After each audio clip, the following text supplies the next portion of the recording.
Pleasure to be here.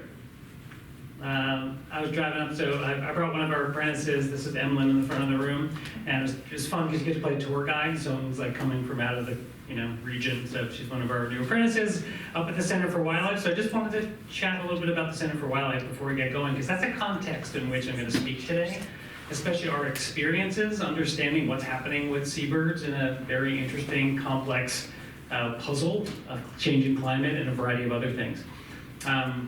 Who's been up to the Center for Wildlife, say in the last 5 years-ish, okay? You know who brought an animal up there? Yeah, it can be pretty intense. It's usually not a good sign. If you're finding something on the side of the road or in your yard or on the beach and it's in the condition where it's gonna let you pick it up, it's usually not a great sign. But we work really hard to do our best to be prepared to treat orphaned and injured animals. We do about 2,500 every year.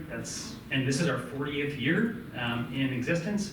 So we're celebrating that this year and having a lot of different events and activities. So check us out, the centerforwildlife.org. Lots of ways to be engaged.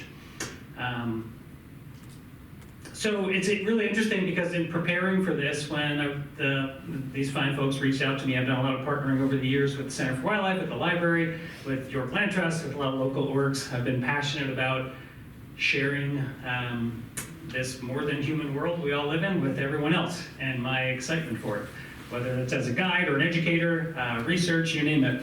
But this topic is pretty special to me, and I'll first start by saying there's people who know more about this topic than I do, and you may be in the room, so feel free to share your knowledge and experience at any time. Be careful of like expert syndrome. People are just people, and we're all imperfect.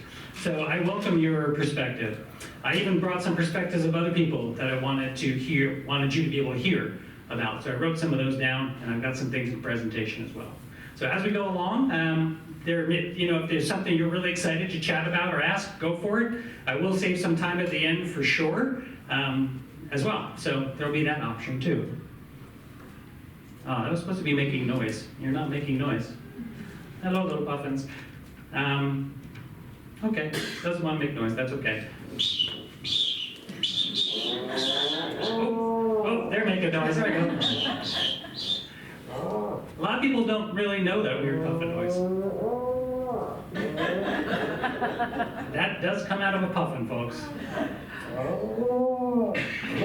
But if you think about it, when you live in a dynamic marine environment, such as the ocean, it's loud, and those low volume sounds really actually travel quite far, like really low frequency. So this presentation is a lot about our wild bird friends on the ocean who live complicated lives. Anyone know what name this bird has today? A tern? Yeah, it's a tern, right? Yeah, terns, they got those little pointy bills, these long pointy wings, these very cute little tiny duck-looking feet, often forked tails, not always. And which tern in particular, does anyone know?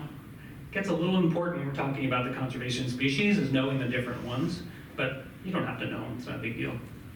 What do you think, back row, gal, you got a guess? It's okay, no pressure, buddy. How about what's it carrying in its mouth? What's that all about? Yeah.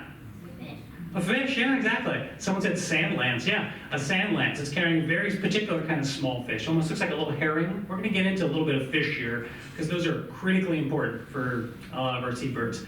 So let's just zoom out for a second and say, what the heck are seabirds? Where do they live? What are we talking about? So this is the Gulf of Maine. We all live in a watershed that is part of the Gulf of Maine. If you live anywhere kind of visible on that map, all your waters flow to the sea, and they interact with waters in the Gulf of Maine. All of the spots on this place are actively managed seabird restoration sites that the U.S. Fish and Wildlife Service is a part of. Seabirds are a variety of different species. So when I say seabird, just throw out the name of like a type of bird that comes to mind. What's a seabird? Seagulls. All right, gulls. Gulls are one, yeah. What else? Eiders. Eiders, yeah, sometimes sea ducks, sure. What's that? Like a plover, piping plover. They're often more shorebirds than seabirds, but I love the distinction. They tend to nest on the mainland versus on islands out to sea. Yeah? An albatross, very nice. Yeah, an albatross would be a seabird, which we rarely ever have in Maine. Although, 2006, an Atlantic yellow-nosed albatross landed in my neighbor's yard It was, yeah, and then it got sent up to the Center for Wildlife. It was there for 10 days, recuperated, and then they had this crazy coordinated effort to get it back to a freighter boat that went somewhere near South Africa and then it flew away. Pretty cool, yeah. We don't get many albatross. So we get some of their relatives around here. In fact, we'll pass this around. Nothing will bite. There's a skull of a albatross relative, so to speak. Pretty close. Anyone picture a big white bird with black wingtips that likes to plunge dive into the water and spear fish? Anyone know what I'm talking about? The gannet, the northern gannet. Yeah, this is a seabird that soars around. If you spend any time out to sea, and actually if you spend time out by like Boone Island, I see them resting there a lot in the summer. They love Boone Island. It's one of their little hangout spots sometimes. But you can see them, if you know what you're looking for, they're around here. We're not going to get into gannets too much today because they are not breeding in the state of Maine. I'm mostly going to focus on the birds that breed here. And that's because we have an active opportunity to engage in conservation efforts and management to support that breeding process. And also to interfere with the things that are interfering with it. It gets complicated. So these are all the places where there is active stuff going on. We're mostly going to talk about the ones in the middle, starting down on Stratton Island and going up to Machias Seal Island. Machias is a gorgeous spot. So one of the things we've learned over the years is you need to communicate, right? Think about if you go to like Gunkwood Beach in the summertime, they have these like, seabird nesting signs like share space with, the piping plovers and stuff like that. We have people who are volunteering or being paid to walk around and talk to people to help them understand, like, what is this piping plover thing and how can we better share space with it? So we have come up with some uniform signs in every place that people recognize. So if you boat around the Maine Islands and the Maine coast, this may be a sign you've seen. Anyone ever seen this sign? Okay, yeah. Anyone name an island you've seen it on? Just curious. No, okay. Well, there's probably about 9 of them in Maine. So these islands are totally closed to public use for a large chunk of time. April 1st to August 31st, those are the months when a lot of people want to go to the islands. You can't blame them, they're really pretty. It's beautiful, it's warm, it can be buggy. But those are now there's a handful of islands that are purely seabird nesting habitats. Now, it doesn't mean there's no people there. There often are researchers on those islands actively managing them. So let's look at our groups of seabirds in the Gulf of Maine. I just have a few that I'll highlight for a second because I think they're interesting. This one's got this when I was a kid, one of my friends used to say, "Hey, that bird's laughing at you." Yeah, it's like kind of a mean friend, Maybe you had one. He's sometimes nice. So we have one gull species that technically breeds in the Gulf of Maine that is a species of importance. This is a tricky one because laughing gulls are a gull that we've supported for a long time, but they're also a species that eats some of the other seabirds we're trying to save. So, we often want to put things in nice little boxes of good or bad, this whole binary black and white thinking thing. It doesn't really work in ecology. It just doesn't, in my experience. It's too simple. So this is a bird that is actually growing to quite good numbers and has stabilized, I think somewhere around 80,000 last time I checked. I have some notes somewhere on that. Anyway, laughing gulls, what's that? 80,000. 80,000 breeding pairs in Maine. Well, in the region, in the Gulf of Maine. Okay. Right, yeah. How about this little guy over here? Look at these, oh my goodness. Yeah. This is a tern that has, I call this one the summer chaser. This is a tern that basically just chases summer around the globe. And it's always summer if you're this bird. The Arctic tern. It's got one of the longest migration patterns of any tern in the world, any bird in the world. And it breeds fast and gets out of town. So there it is with a cute little puffy fat chick. I think Britt was there when I took this picture. Nice, yeah. We have common, we have Arctic, and we have roseate. Those are the 3 tern species, and we also have least as well that breed in the Gulf of Maine. I don't know why that didn't get on there. So we have 4 tern species. And then we also have a couple that we call alcids. And alcids are things that are related to like puffins. Just think about it that way for your sake. One is the puffin, and we have something called a razorbill and a common bird. Now, we also have something called a black guillemot, but it's not a conservation priority right now, per se. So just in general, these are the kind of birds that we're talking about. Thank you. These are some of the seabirds that we're going to talk about today. So the closest in Maine, the closest seabird breeding location to us right now in this state, you could argue it's either Stratton Island to the north or to the south, out in the islands of shoals. We have a couple as well, right? These pictures are from Stratton Island because I haven't gone out to the Isles of Shoals taking pictures there, so you're getting these. This gorgeous one is that first picture you saw earlier. Same bird is little Arctic terns, right? These are least terns. And this guy's sitting on a nest, and you can see someone has painstakingly, researchers in the summer, painstakingly marked where all these nests are. They're not easy to see. Like, they don't like make a big, fluffy, sticky, little lined, beautiful nest you might think of as a nest. Instead, they kind of prepare a little like divot, and they just kind of plop down on it. Sometimes they'll throw a few things in there. So the researchers have to be really careful because the eggs are perfectly camouflaged, and you could easily step on them. So they have to mark them all so they can help themselves not potentially destroy the birds they're trying to save, and to be able to monitor them from potential predators. If we look at right now, these are probably the top 6 most important breeding seabirds in Maine. This is a lot of info on this slide. And it just kind of shows where the populations, kind of where they're at numerically, and somewhat a little bit in terms of their trends, and the places we can find them. So down in southern Maine here, Stratton Island is the closest one here that we got are just a handful of roseate, actually it's a relatively large amount of the entire breeding population of roseate terns in Maine around little Stratton Island there. But mostly when you get up more into Muscongas Bay and now we're Penobscot Bay, we get to the famous places like Eastern Egg Rock, the Tinnitus Rock, and that's where we see our massive numbers of our breeding seabirds, like our puffins and our razorbills and things like that. Cute little guy, look at that little fluff ball, yeah. Little shelter, saw this little guy earlier. Gannets. I want to just tell a quick story about gannets, because gannets are an interesting example of some of the challenges seabirds are facing. So northern gannets breed in massive numbers, massive numbers in the Gulf of St. Lawrence. What's that famous place, that island up there? Yeah, Bonaventure, and then in southern Newfoundland, a place called Cape St. Mary's. Some of these colonies can have 1 million birds, 2 million birds. You can smell them from a couple of kilometers away, no joke. It's pretty, well, let's just say strong. And we had an issue about 2017. I was looking at our database. We have very meticulous records on all the animals that come in and all their diagnoses and all the exams and everything else. And that information at the Center for Wildlife, we share and cooperate with a lot of researchers and universities and NGOs, state groups, to help understand what's happening to these species. So in 2017, we had something like 18 or 19 different gannets come in within a 3-week period.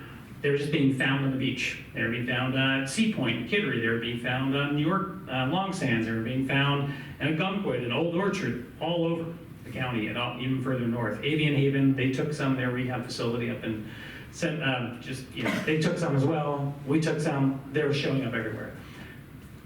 All but one of them died in our case, and they all were suffering from like a terrible case of a new bacteria we hadn't seen at the time as a result of an algal bloom, right? And so that was tied to water temperature. So we'll talk a little bit about some of these changes that happened. So this is the guy that made it. This is, I forget its case number, but I found the case number, found it in there. 13 days in captivity with us in recovery, and was released down in York Harbor and seemed to do well and flew away. Yeah. Why is it dark in the left one and then white and... Oh yeah, my bad. 2 different pictures. Yeah. Oh, I was like, did it recover from something? Okay. Yeah, no, yeah, that'd be amazing, wouldn't it? Yeah, good. Okay. Yeah, that should have been a test, right? Sorry. But it's just not. That's just me mixing up slides. Anyway, this is one of the many that sadly did not make it. Oh. They often will present, it could take a few days. These animals, wildlife are extremely resilient and tough. They do not like to give up easily. And even after a few days in care, they could be holding such trauma in their body that they do not make it. So yeah, that is one that did not, but this one did. So we're here to talk a little bit about climate change, but we can't talk about climate change in a vacuum when we're thinking about seabirds, right? So yeah, this is a problem. And this speaks to climate change, but it also speaks to very specific biology of these birds. Does anyone know what that little fish is right there? Perchance? You probably wouldn't have a lot of reason to know it. Is it butterfish? It is. It's a butterfish. These are known as butterfish. They get bigger than that, but that's about as small as they are during the breeding season of our common terns, and Arctic terns, who tend to try and feed them to their young. That does not fit down the mouth of a baby bird, almost ever. And as a result, those baby birds aren't getting fed the nutritional, they're not getting the nutritional needs met. They're not being fed as frequently because they struggle for long periods of time, so they fail to thrive, and they do not reach the proper size and developmental period they need to when the adults are ready to leave. And I can tell you, adult terns are not very patient. They do not wait around. If the young are ready to go at a certain time, they're already on to the next thing. So it's not great. This is a fish that only started really showing up in the southern Gulf of Maine not even 10 years ago now. I think 2017 might have been the first year we started seeing them at the Isles of Shoals. And the researchers were like, what the heck is that? This is a fish you might expect south of Cape Cod, maybe in Long Island Sound or in the Jersey Shore or Delaware Bay. You would not expect this normally to be up here. But as we've seen, the northward marching of species range, right? Whether it's gray fox or cardinals or a number of other species, things are moving north when we have less intense cold, serious winters, and we have warmer winters. Maybe this winter will put a pause on things a little bit. But anyway, this butterfish trying to be fed to this young is just symbolic of a variety, a myriad of problems that seabirds are challenged, right? So in short, they got many problems. We'll dig into some. So this is not news to anyone. If you signed up for this program, I'm guessing you believe in this chart, because that's good. This is real. So we know there's a rapid, intensive global warming trend, and that is impacting a variety of things. And right here, our regional dynamic marine ecosystem, the Gulf of Maine, is seeing an unprecedented rise in temperature. It's one of the fastest warming bodies of water in the world. But it also has a lot of ups and downs, as we'll see with some of these seabird populations too. So the global mean has been about 0.3 degrees Fahrenheit per decade, and in the Gulf of Maine we're getting closer to 8 or 9, almost a full degree per decade. That causes some very interesting changes and challenges to birds that expect the ecosystem to be really different. Right? So these are just, if you look at the years with the warmest sea surface temperatures, this is from the Gulf of Maine Research Institute, most of them have 202 at the beginning, right? 2021, 2022, 2023, 2020, 4 of the top 6, right? And then 2016 and 2012 were in there. 2 years ago, we were back down a little.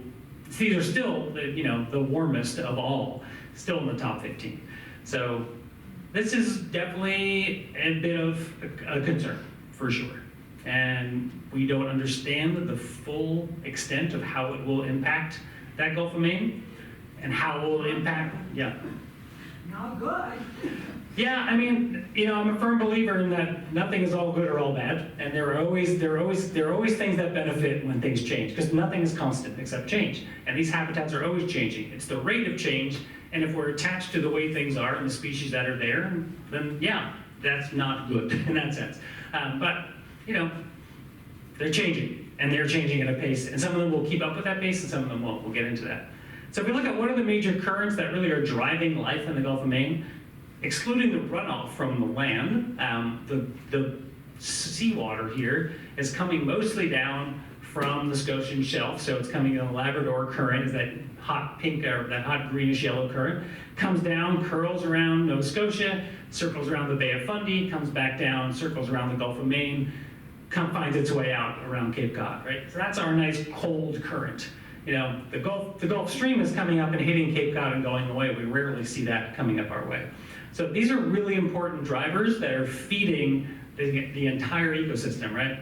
It's what's bringing the right conditions for tiny microscopic life to form at the base of that food chain, to start to feed slightly bigger life, like our little baby fish that are feeding, right? Or other filter feeders, which is then feeding our larger fish and our whales and our porpoises and our dolphins and our seals and our seabirds, etc. So these currents are really critical, and it's important that they stay mostly the way they are if we want to have some of the same situations. So far we haven't seen major changes in the currents themselves, but enough that there's been temperature change. So just again, these are the islands where the research is going on. So let's see if this works. This is a great little summary, and it's from didn't want to work. This is from the UK, but it doesn't matter because these boundaries are all pretty much made up. Seabirds do not necessarily care about our boundaries. So let's just see. Here we go. Come on.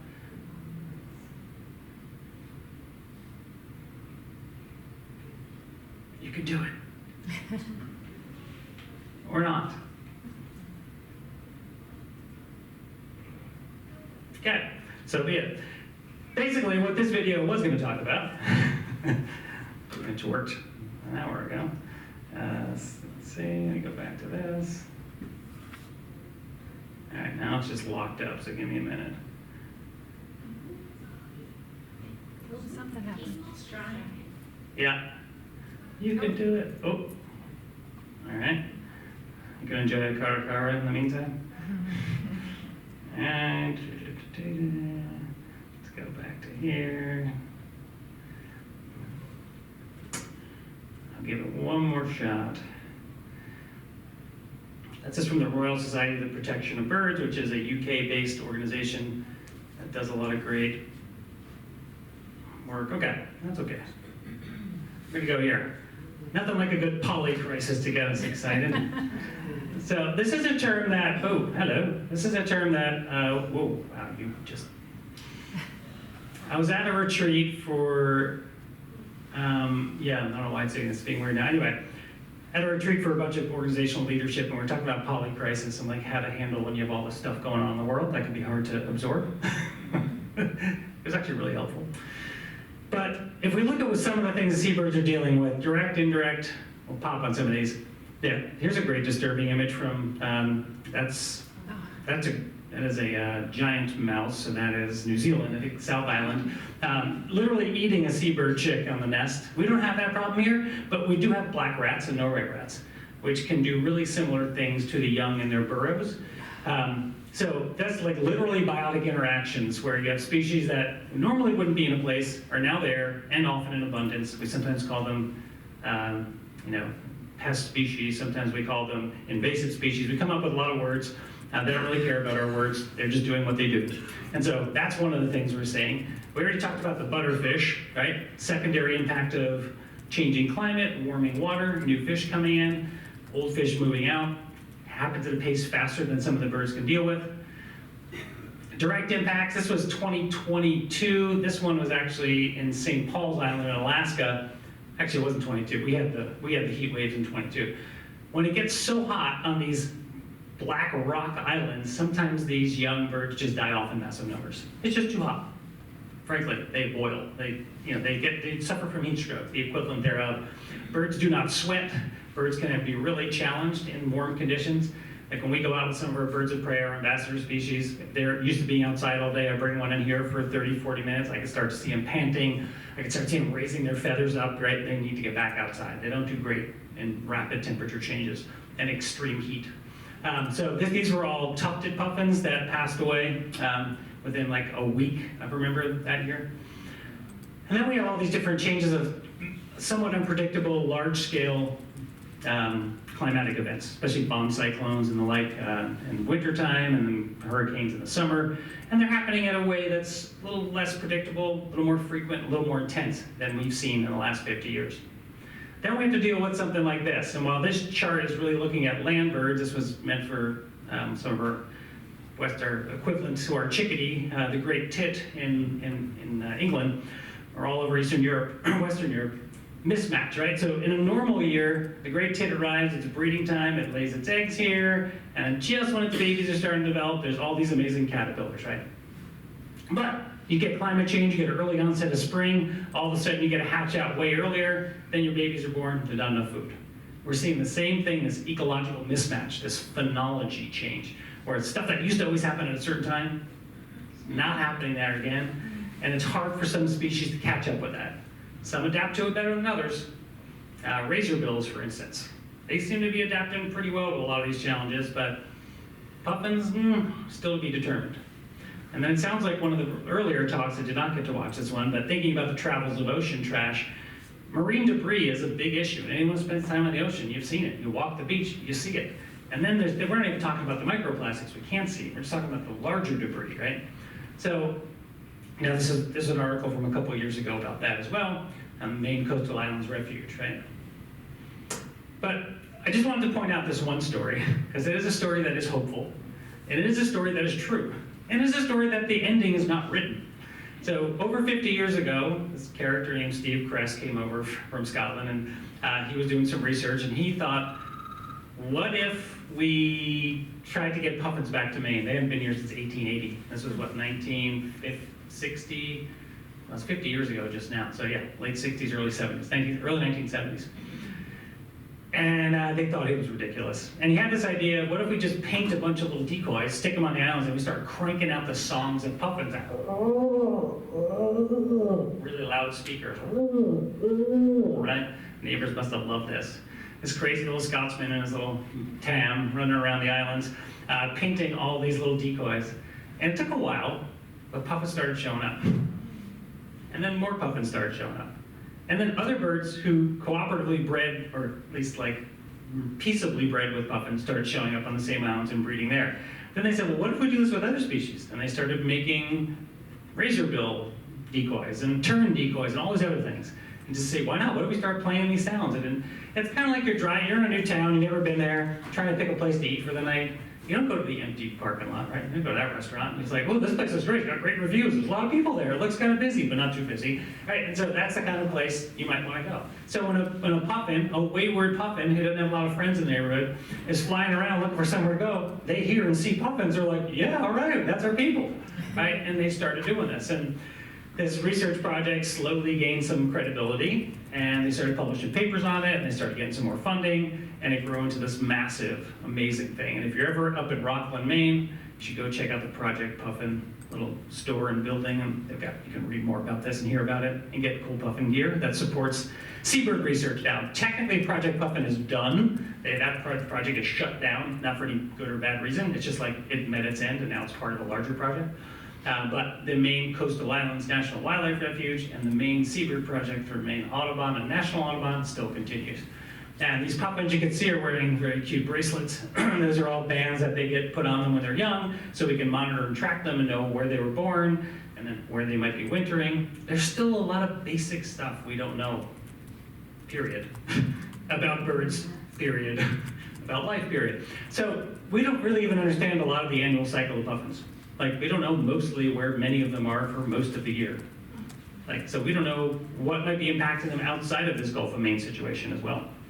So you can't just manage them in this one little, we do our best to manage them around the breeding time, but there's a lot we don't understand. How many people have been fortunate enough to go out and see public live puffins? Yeah. If you haven't had a chance, there's a lot of great opportunities, even as close as mid-coast Maine, Dartmouth area, get on a boat, go out and see puffins. It is unbelievable. Getting out to these puffin colonies and seeing and hearing and smelling them in person is like nothing else. It's a quintessential Maine experience, right? It's like lobsters, lighthouses, puffins, just moose throw on there too. It is really beautiful what we have going on here, and it's a story that's been pretty remarkable. This is about 10 years old, and even then you could see some of these numbers. You know, the first couple of pairs in 1981. And now we're up over, I think it was 300 I have on the slide. I can't remember earlier. Yeah, I think 288 nesting pairs last year, if I remember right. So these numbers have gone up. They've had some ups and downs. They definitely have been volatile at times. It's been a bit of a roller coaster. Some years it's wicked hot, and there's not a lot of food. Some years there's a short early spring, and then a really hot summer. Not good for puffins. Other years it's so cold and wet and rainy, not good for puffins. You know, you gotta get it kind of just right. So, like I said, really volatile kind of ups and downs, but with generally stabilizing populations. We're finding that most of these birds can rebound pretty well from these crazy high mortality years. 2022 heat wave was brutal. I think the nesting success was like 22% of the puffins on the 4 islands they breed on. And people thought, could that do it? Is that gonna like do them in? And the next year it more than doubled. It's just another good year. So if we look at it's kind of where I was talking about this with a colleague, and I asked, what are some of the things you think about with climate change and seabirds and challenges to seabirds. So this is from our medical director, Shelley Spanswick, who's quite amazing and quite experienced with seeing all sorts of things in the clinic for a long time. And I said, what are the things that you think are a problem? And she sends me lots of bullet points. I'll break them up into 5 categories. Fungi, bacteria, and algae. So basically emerging infectious diseases and changes, climate change impacting temperature and humidity levels, changing the ability of a new species of fungus or bacteria to survive in areas they didn't prior. That's introduced to the environment, and then these animals are more susceptible to these pathogens because they're not used to them. They don't have natural resistance. Seabirds in general are very susceptible to fungal infections because of their complex respiratory systems. And then you tack onto that the increase of heavy metals, toxins, microplastics, PFAS, and other antimicrobial resistant strains of bacteria and fungus. The immune systems are becoming more and more overloaded, which creates susceptibility to these new exposures, including harmful algal blooms as well, which we talked about with the gannets. So there's one.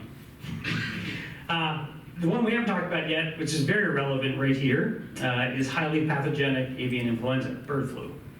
Bird flu is like, it's a daily word in our organization. It dictates where we can and can't go, what we can and can't do at the Center for Wildlife, because we also have 26 non-releasable and animal ambassadors, and we don't want to cross the streams, because they could, 24 hours, 48 hours, all those birds would be dead if they got avian influenza. So we have to be extremely careful about it. And we don't know what's going to happen to it. For birds. What's that? COVID for birds. Pretty much. I mean, and it's a lot like COVID now because it's been around a while. The strains change, and you're like, well, now what do we do? Like, you know, someone tells you they're not coming over because they had COVID last night at your house. What do you do now? Like 5 years ago, you might have done something different. So we're trying to understand how to be careful and deal with this, but we don't really know how it's evolving. So a lot of unknowns. Other thing she talked about was food availability and their efforts of foraging. So as the water temps change, then they have to go looking for food, and they're expending a lot more energy going further into new places trying to find food. So that's more time away from your young. The young are more vulnerable when the parents aren't around, right? There's a lot of predators who like to eat them. They're apparently very tasty. So everything from rats and gulls and mink and birds of prey, rodents sometimes, they will, and other birds, other seabirds sometimes, will come and try and eat them. So when the parents are way more, the young are more at risk. Not great. So reduced nutrition, poor nesting success, survival rates go down, and then the number of years it takes for birds to get to their breeding age is overall changing because less young ones are making it. And these birds don't do well breeding on their own. That's why they're breeding colonies. And if you go to visit one, you quickly learn what safety in numbers looks like. Yeah, they aim really well, and they like to poop on your head and dive bomb you constantly. Constantly, no joke. It's to be a researcher. Has anyone done any research on a coastal island? Or you have to be prepared to constantly be hearing like 24/7. They don't stop at night, folks. No joke. And the whole time you're wearing a hood or a big hat with something sticking out of it, and they're just zooming at you and pooping on you. That's how they stay safe. They do that to keep predators away. Many of them haven't made the distinction, and they just think we're all predators because we're walking towards their nest and grabbing their babies and measuring and doing things for their long-term best interest, but they haven't made that distinction. So yeah, it's for real. So they need to have enough of a they need to have a certain carrying capacity and breed in a certain number to stay safe. So the more neighbors you have looking out for you, the more likely you are to thrive. The less, well, not great. That's very true for seabird colonies. The other thing we're going to talk about are salt marsh ecosystems on the coast, which, the vast majority of which have been developed and turned into space for us. Those are really important nurseries and breeding grounds for a lot of the fish and the food that these birds depend upon. And so a lot of these birds coming from the Isles of Shoals, you go over that Piscataqua River Bridge, you stay at Fort Foster, you just watch them going up and down the river, and they're going up into the estuaries and the salt marshes and all these areas, and that's some of the breeding grounds for most of their food. So as those places are really struggling and dealing with the impacts of massive coastal storms and floods and disruption and salt marsh, getting broken apart by these big storms, that's also a big challenge for them. So there's, climate change comes in many forms. Also, runoff into those environments contributes different toxins which settle and are eventually taken up by plants and invertebrates, which then become food for these animals. Shelley's email is almost done, by the way. And then the last one that we haven't really talked about is a lot of the indirect impacts of energy infrastructure.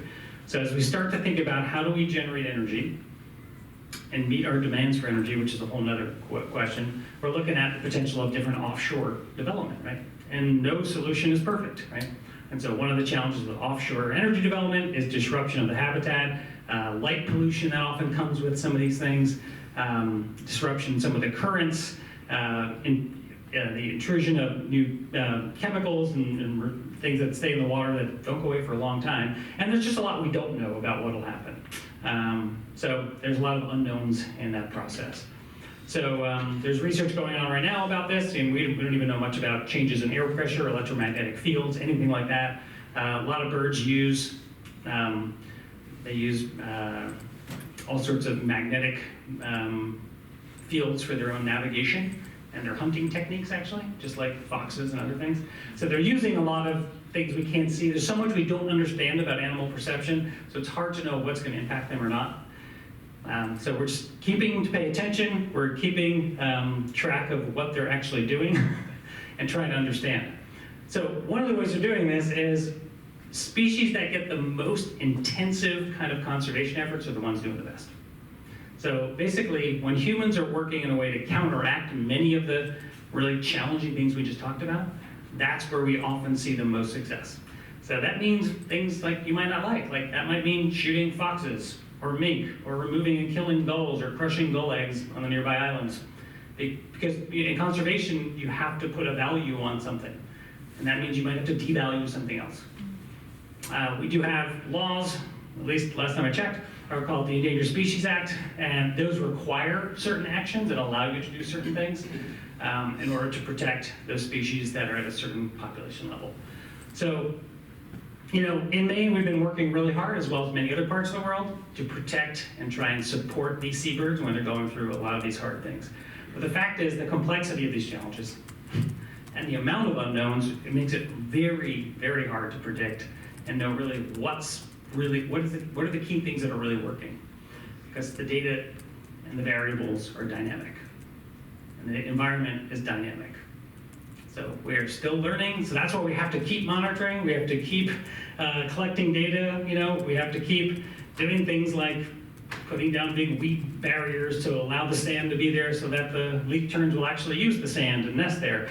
We have to do things like putting out the decoys and playing the bird music, basically, to get the birds to attract. We have to do things like geotagging and following these birds and understanding where they're going other times of years.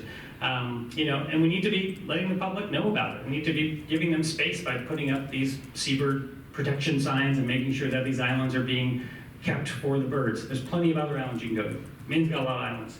Just leave the seabirds alone. Let them do their thing. We could do that. So in order to be an advocate, in order to be a good community member with the birds, these are some of the things that we need to be able to do. The other thing is these aren't just seabirds in the Gulf of Maine. They're sharing space with a ton of other critters, right? So from the little microscopic to the large mammals here, these are all local ones here. This is right off of Kennebunkport. Beautiful Atlantic white-sided dolphins, stunning critter. Anyone recognize this little guy? Little young gray seal, that's off of Monhegan Island. Right, so the good news is there's still abundance and beauty in life, and life is resilient, and life is working hard, despite intentional or unintentional things that are happening that are really also causing struggle, right? And I think we can, if we continue to, have all these active conservation efforts, like I just said, we think about and start to continue to act on how do we reduce our consumption of energy, our demands on energy. There's many impacts, as you all know. You're sitting on a climate change talk, going to get into it. And there's just so much we don't know. And I do think there has to be some level of just acceptance of that. There's just a lot we're not going to be able to change. They never should have allowed the marshes to be covered over and houses built on them. Yeah. They did that all up and down the coast. Sure have. There's very little, And in the long run, that'll all go away. I mean, when we're long and gone. I mean, you gotta remember that we are also just one species, and we're just probably a blip on a map. And not to sound depressing, it's just data. But yes, it causes massive challenges. And it causes massive cost to us and everything else and stress for our community. So that's what I got. So we can chat, have some questions.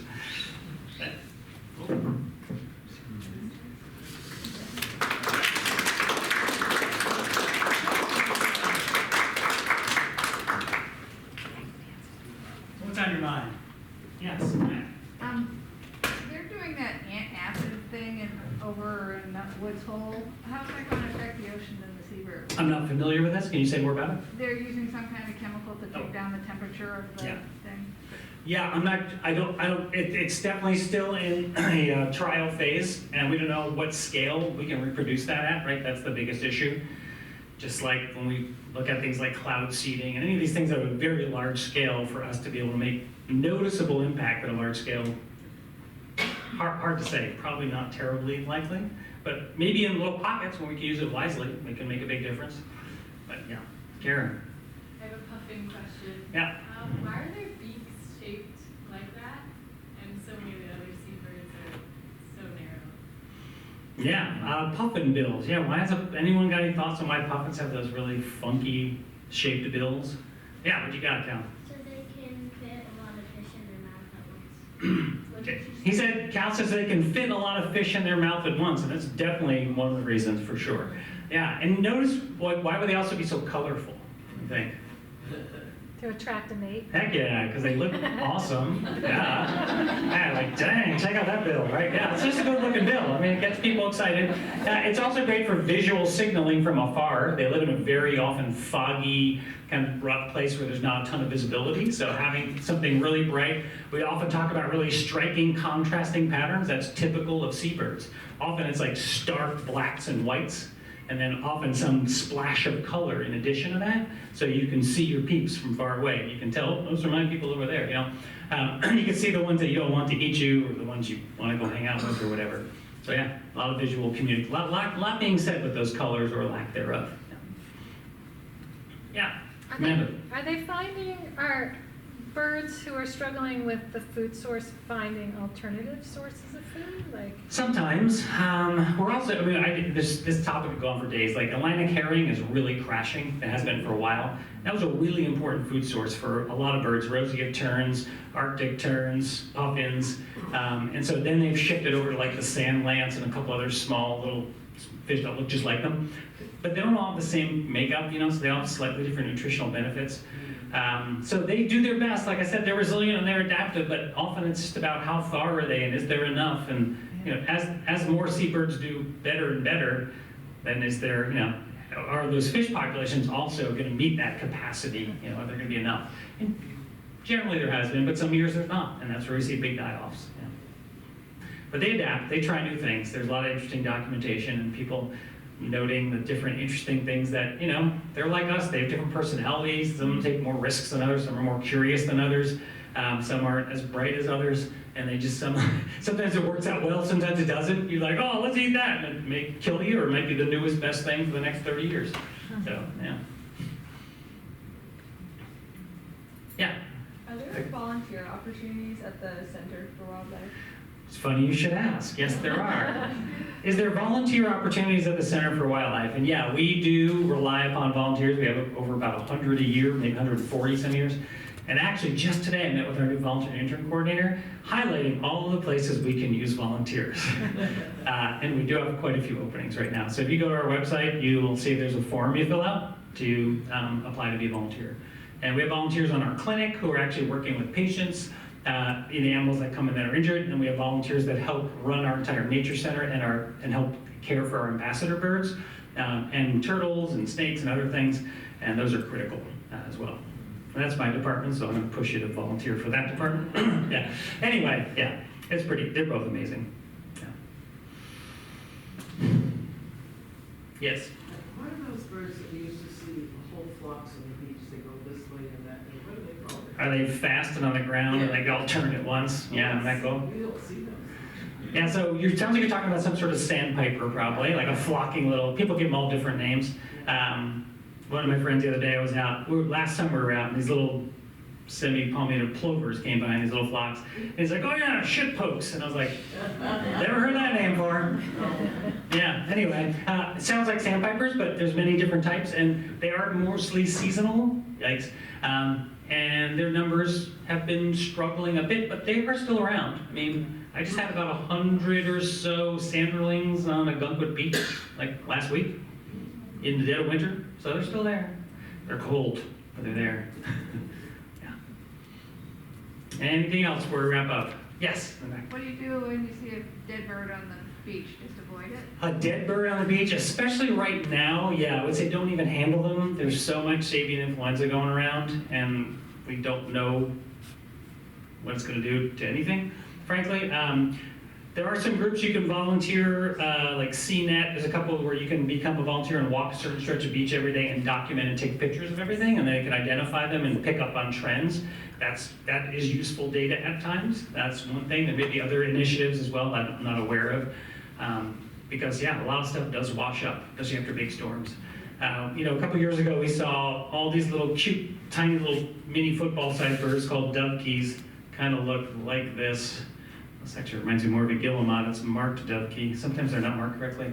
Anyway, little tiny fast seabirds, and they all blew in from this massive storm, and all these ocean birds were blown into inland lakes and ponds. It was crazy. And they just like floating around clueless, and they're not getting the right food.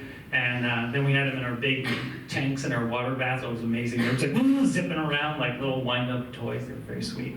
Yeah, they're pretty amazing. Alrighty, well, yeah, one more, and then I'll hang around for a few minutes. But yeah. You said you touched on algae. Yeah, It's yeah. Like, well, I don't know, places like Misaki, and we see a lot of it. Yeah. Some years are worse than others. So do you have? I've never seen them on the ocean. But you're getting them here. Oh yeah, yeah, we do. We get them, and especially in smaller bays and inlets, and even right here in our town, we get more like often red tides and bacterial and algal blooms as well. The Cape Nittick River is a notorious one, especially where we have a lot of old, pretty poor septic design, and we have a lot of runoff and stuff that gets in the water, causes a lot of nutrient buildup, and then you get high temperatures and not a lot of water movement, not a lot of rain. We can see those. And we mostly think about them on the coast and in our human-centered mind around like shellfish intake, because you can get really sick from it. But so do other wildlife. They get really sick from that and similar kinds of blooms. Yeah, and those usually happen again because the temperature of the water is higher than usual, and often they're not getting as much cold, fresh rainwater coming in. There's other factors as well, salinity and other things, yeah. Is the bird flu related at all to climate change? Like, is it increasing because the birds are weaker, because they're not getting enough? Great question. What's the what? Is the bird flu related to the climate change? I mean, my cop-out answer to everything is what isn't related, but it's just a matter of how far we go, we look, but I can't answer that specifically. Yeah. But yeah, it is. I mean, last year in June, I remember we had 2 weeks where I don't know how many little eider little ducklings came in who were all neurologically, they were like twitching, and they all had avian influenza. We couldn't even let them near the building. We had to like meet them out in the parking lot wearing all the protective gear, and we set up a whole special outdoor tent through the big bird season where we just deal with high likelihood AI contaminants or patients and do our best, but none of them make it, like zero. If a bird gets avian influenza, that's the end of that bird, usually within 72 hours. It's unbelievably deadly for them. Yeah, not great. And it's adapting, and some are adapting to it, right? And it tends to get more birds than others. We're seeing with a lot of seabirds, waterfowl especially, poultry. It's also like why we don't go do programs on farms and places now, because we're concerned about that, which is a bummer. And we see it with a lot of the birds that eat them. So a few years ago here in town, we had a few of our eagles who died from it because they were consuming contaminated ducks, probably black duck or mallard as well. So a few other groups too we see it in. But in theory, it could go to any bird. We don't see it in that wide a range of species right now. But gulls, we see it in quite a bit too. Yeah, it's tricky. Yeah. All right, well, on that note, hey, it's a lovely day. We've had a wonderful winter. Thank you for being here. Thank you for the Library and Land Trust for supporting these conversations.